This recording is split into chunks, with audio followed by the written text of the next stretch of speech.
What's up, boys and girls? This is Security Guard Financial Education. All right, this is where we teach personal finance and investing. My motto, make your paychecks do more. You hear that? Make your paychecks do more, right? Listen, it's not how much you make. I know a lot of you like to believe that, but it's not how much you make, it's how much you keep. And if you understand financial literacy, you will understand there is a game being played in America. You have to play the game. Use the tax codes. Use the opportunities of investing. Make it work for you. All right? Many security guards make good money. Let me say it again. Many security guards out there make good money. But what they don't do is manage that money well. And we're going to change that with this channel. Okay, Security Guard Financial Education. Today, we are talking about five steps, 5 ways to get rid of debt. Now, there are a lot more than 5, but I just want to touch on 5 because I don't want to burn out all your time today. You might need to get to a shift. Now, listen up. We all have debt, whether you're rich or you're poor, whether you have money, don't have money. Believe it or not, even rich people who can pay for things right out with cash utilize debt. I said it in the other video. Debt does not have to be negative if you know how to use it. But until you learn how to use it, I highly advise you, stay away from debt. Do not carry debt. It can prohibit you from renting apartments, getting cars, and in some cases, you will not be able to get a job with bad credit. Okay, so we all have debt of some sort. All right, so let's get rid of that. There's no special people. All of us have to live this life, and we all have to go through the same system. Now, there's ways to get rid of the debt, okay? But it can be overwhelming. Now, I'd like to give a shout out to Catherine Rosillo of Get Rich Slowly, all right? Because this is where I get this information. Now, we need to learn how to eliminate debt. So I want to go over 5. The first one I want to talk about is consolidate. Consolidate. What does that mean? We're going to take a look at all of our different debt, okay? Cars, credit cards, houses, whatever debts that you have. And in some instances, if you have credit card debt, loans in several places, a good start would be to consolidate. When you consolidate this debt, you are oftentimes able to reduce the overall interest rate that you're paying. Interest can be negative unless you're receiving it. It can be negative. So if we can consolidate that debt, we can reduce the interest rates, but not only that, make all those different little pieces of debt that we have scattered all over our credit report into one payment.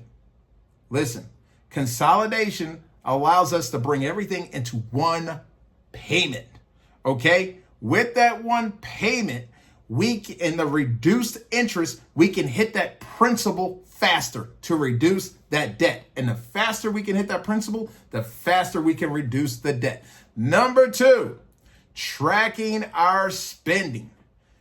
Guys, we have to know exactly where our money goes. Now, I love to eat. I will tell you this until probably the day I die. I love to eat. I will always be hungry. That's just me. I love to eat, okay? But I do not track how much I spend on food. Once upon a time I did, and I was embarrassed of how much money I was blowing on food, especially eating out. Now, there's nothing wrong with eating out if you budget for eating out. But for me, I was traveling a lot. I was going here and there. I was just buying food, and I did not realize how much I was really spending on food. So tracking your spending is incredibly important because you need to know where your money is going if you want to control it.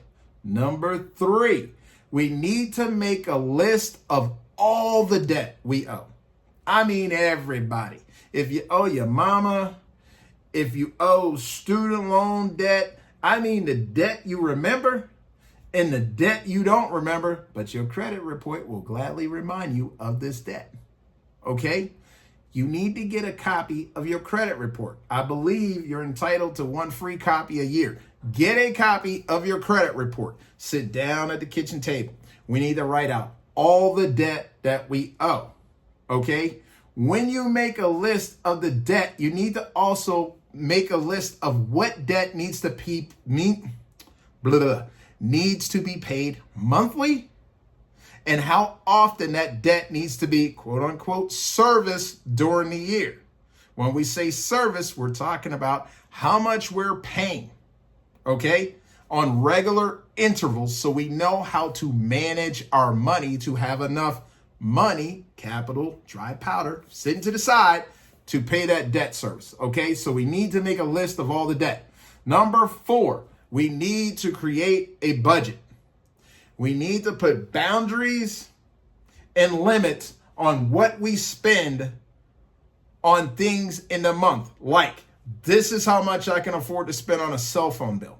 This is how much I can afford to spend on transportation. This is how much I can afford to spend on lunches at work. So you pull in a shift, you allotted a certain amount of money for that shift, but now you're pulling a double. Guess what? You still have to eat during that double, but that double is going to go against your budget. So we need to allot for that. We need to know when we're spending, how much we're going to spend. You understand what I'm saying? We need to know when we're going to spend money, how much we're going to spend money. That's your budget, okay? So we need to create some sort of budget. And number 5, and this should have been number 1. If you remember this one rule, it will help you get started greatly. This one rule. Are you ready for this number 1 rule? But it's number 5 on the list. But here it is. Always spend less than you earn. Boom. I can cut the video off right now because I have already preached this sermon. Always spend less than you earn. If you spend less than you earn, you will always have extra for the just in case. Life is full of just in case and what ifs. Okay, so we need to be ready. So we always want to keep a little bit of capital, a little bit of savings, a rainy day fund, emergency fund, whatever you want to call it. We need to keep a little bit to the side just in case. Also, guys, you know what it's like to go to work and work a lot of hours and still know at the end of all the work, you're not going to have enough money to pay the bills. That's unhealthy. It's toxic.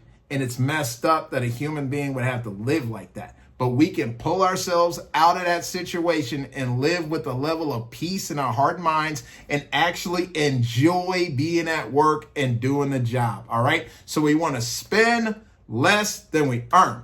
All right. I appreciate you guys being with me. This is Security Guard Financial Education. I'm going to keep bringing these nuggets to you. I want to help you get your money right. I want to help you love what you're doing in the security industry. I want to help you grow your personal wealth, get out of debt, and just enjoy your life, not having to think and dwell about money in everything you do. All right. I appreciate you. See you in the next video.